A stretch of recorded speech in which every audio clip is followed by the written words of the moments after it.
तुम्हाला सगळ्यांना कल्पना आहे की ऑपरेशन सिंदूर केल्यानंतर जगभरामध्ये आपल्या पंतप्रधानांनी सर्वपक्षीय शिष्टमंडळ पाठवली होती. कशासाठी? तर आमची लढाई आतंकवादाच्या विरुद्ध आहे आणि आमच्या देशात आतंकवाद पाकिस्तान फैलवतो आहे. आता नेमकं मोदीजींचं काय म्हणणं आहे? मला असं वाटतं की ही देशभक्तीची थट्टा आहे. नुसती थट्टाच नाही तर देशभक्तीचा हा व्यापार चाललेला आहे. देशभक्तीचा व्यापार. यांना व्यापारापुढे देशाची सुद्धा आता काही किंमत राहिलेली नाहीये. राजनाथ सिंगना मला विचारायचंय आणि अमित शहाना सुद्धा मला विचारायचंय की तुम्ही आता हे युद्ध थांबवलंय हे जाहीर करणार आहात का? आणि ज्यानी नीरज चोप्राला देशद्रोही म्हणाले होते, अगदी आपल्या सोफिया कुरेशी ज्या लष्करातले एक तडफदार महिला अधिकारी आहेत, त्यांना हे मी गदडे शब्द वापरतोय, नालायक शब्द वापरतोय, भाजपचे अंधभक्त हे पाकिस्तानची बहीण म्हणाले होते, आतंकवादियों की बहन म्हणाले होते.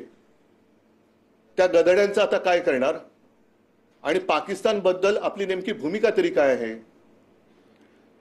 म्हणजे तुम्ही जे करता ते आम्ही सगळ्यांनी गपगुमानपणाने मान्य करायचं. तुम्ही जेव्हा त्यावेळेला पाकिस्तान मुर्दाबाद म्हणायचं, तुम्ही जेव्हा म्हणाल तेव्हा पाकिस्तानला तुम्ही मिठ्या मारायच्या.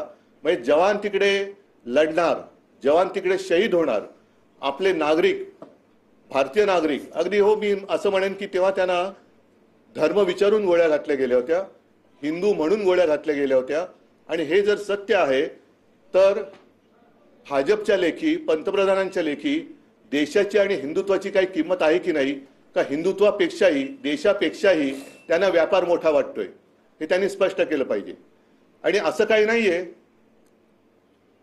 की जे म्हणाले होते ना की खून और पाणी साथ में नहीं बह सकता, म्हणून मी म्हटलं की असं काही नाहीये की एखाद्या खेळावरती आपण बहिष्कार टाकला म्हणजे काही लगेच जागतिक संकट ओढवतोय. अजिबात नाहीये.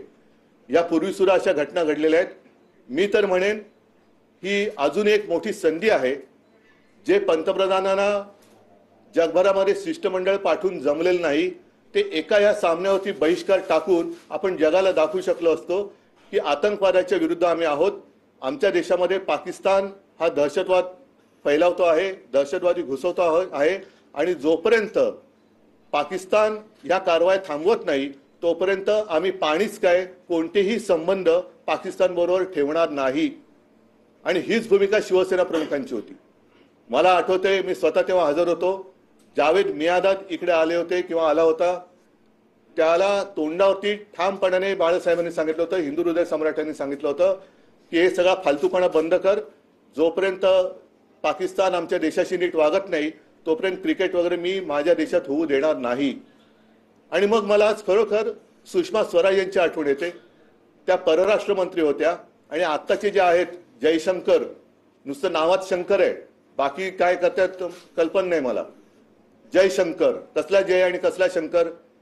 हे जयशंकर तेव्हा त्यांचे मला वाटतं अधिकारी होते, सेक्रेटरी होते.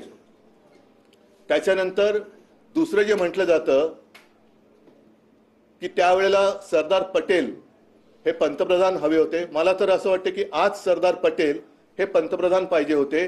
कारण सरदार पटेल जर का असते तर आजपर्यंत पाकिस्तान शिल्लक राहिला नसता आणि पाकिस्तान बरोबर क्रिकेट खेळण्याचाही प्रश्न उभा राहिला नसता.